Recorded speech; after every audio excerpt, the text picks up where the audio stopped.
I've seen with experience, most of you, including me, we get fascinated with the subject when it's bright, colorful, against black background.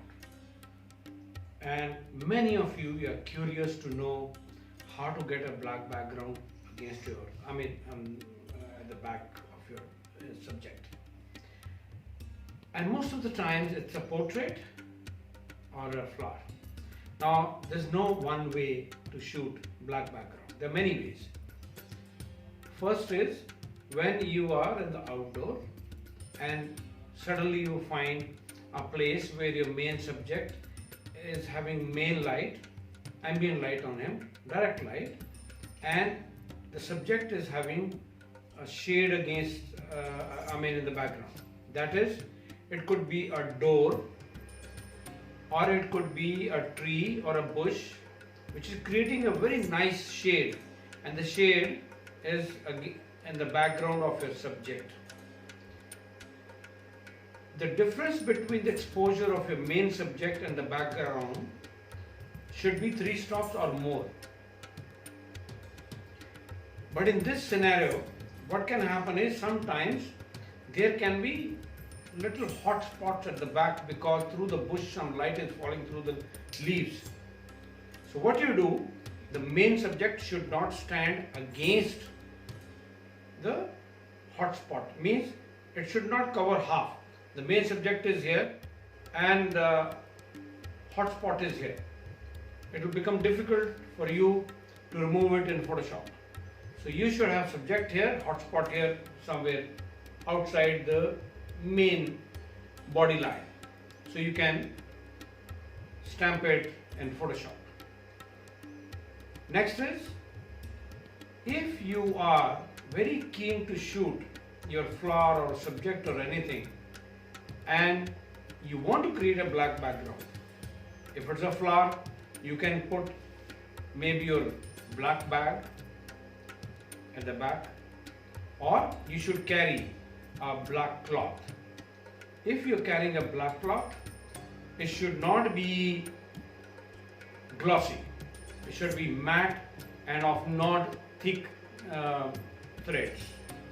And the secret of using black background in the outdoors is, number one, it should be tilted. Your subject is here, light is falling from this side and he's shooting from here. If you're shooting from this side, the background should be tilted, because if the direct light is falling on the black background, even the black background reflects light and you will be able to shoot threads and texture and not really very nice black background. It will not be very dark black background. And second secret of using black cloth is the distance between the subject and the black background which you are going to erect is, it should be out of the depth of field, very clearly out of depth of field, because then it will be blurry. In case there are some threads or something, it should be blurry.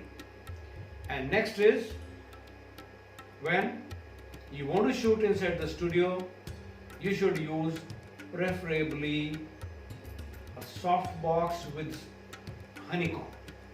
Because what will happen is, when you are shooting in the studio, if it is only a soft box or a light modifier without honeycomb, there will be a lot of light bouncing.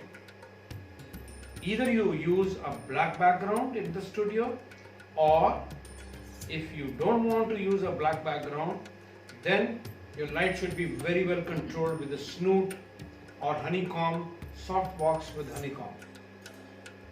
These are the few tips which I am sharing with you, how to create black background or how to shoot your subject in front of a black background. Natural, semi-natural means there's a available light and you are traveling, you can create by setting a small piece of cloth or bag, or you can shoot in the studio, or even in the outdoors you can use a portable flash, and it should be powerful enough, or there should be a background again which should be little darker so your subject stands out. And portable flash is very handy to shoot flowers, but you should be able to carry, you should carry a snoot with honeycomb.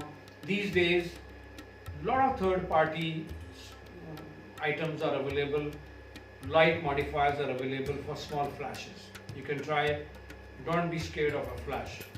Flash, you have to just master it, use it, practice it, practice. If today I am shooting my flowers on the black background for the past many years, it did not happen overnight. I have practiced it, practiced, riyaz and riyaz. Only practice makes a man perfect. I will be shooting now on the black background with the lights, and I will show you the results. And my next video will be how to create droplets on flowers. Creating droplets is also tricky to really get that natural effect. It should look really nice. Thank you very much for listening to these tips. If you have questions, please send it to me through email, or you can call me and I can explain. Thank you very much.